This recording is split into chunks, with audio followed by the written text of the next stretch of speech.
Welcome to Diablo Grande, California, HOA, where the grass is always greener, unless you're on the board's bad side.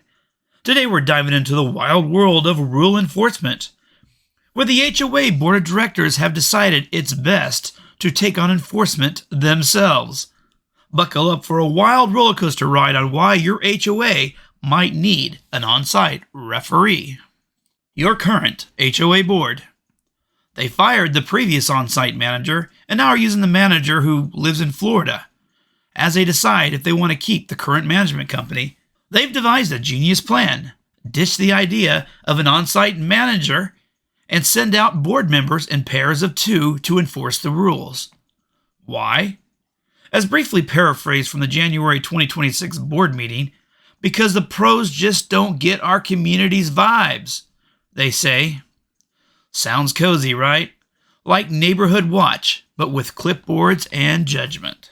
Hey, they cut down their tree in their front yard. Let it go, man. That is Jack's house. We have a poker game tonight. Good vibes.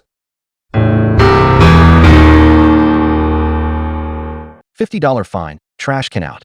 Bad neighborhood vibes. No, a $100 fine. She reported me last year for a stupid violation. Do you see the problem? When board buddies play cop, it's like letting your pals grade your homework. Friends get an A for effort, but the foes, they get an F for existing. Biased much? It's human nature, and you can't beat human nature in this current world. We all have our favorites, but in HOA land, that means unequal treatment. One guy's pink flamingo is festive, another's is tacky trash. Now let's flip the script. Enter the management company. These folks are like neutral robots. No favorites, no grudges. They enforce rules equally because they're outsiders who don't know or even care about our epic feuds with the person next door. So, Mrs. Management Company, how do you feel about our perfect community? Well, for starters, trash can out, she gets a fine. And that house over there with the missing bush, he gets a fine. And you parked in the street, you get a fine. I don't care if you're on the board. With pros, everybody plays by the same book. No pairs of pals letting slides happen. It's fair, it's square, it keeps the peace.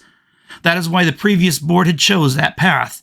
Sure, they might not understand our community, but that's the point. Objectivity over opinions. And along the same path, micromanaging communities. That's not the job of the board. The board is to oversee business of the day, to enforce the laws of the CC&Rs, not to be meddling in everyday business of the residents here who want to live in quiet peace. That's what the management company is. That's why we pay big bucks to management companies. And the current board members are investing themselves deeply into our community when they should be overseeing it, not directly involved. Micromanaging a community is not the way to go. The bottom line, board enforcement in pairs, fun for friends, fury for foes. Management company, boringly fair, but hey, equality rocks.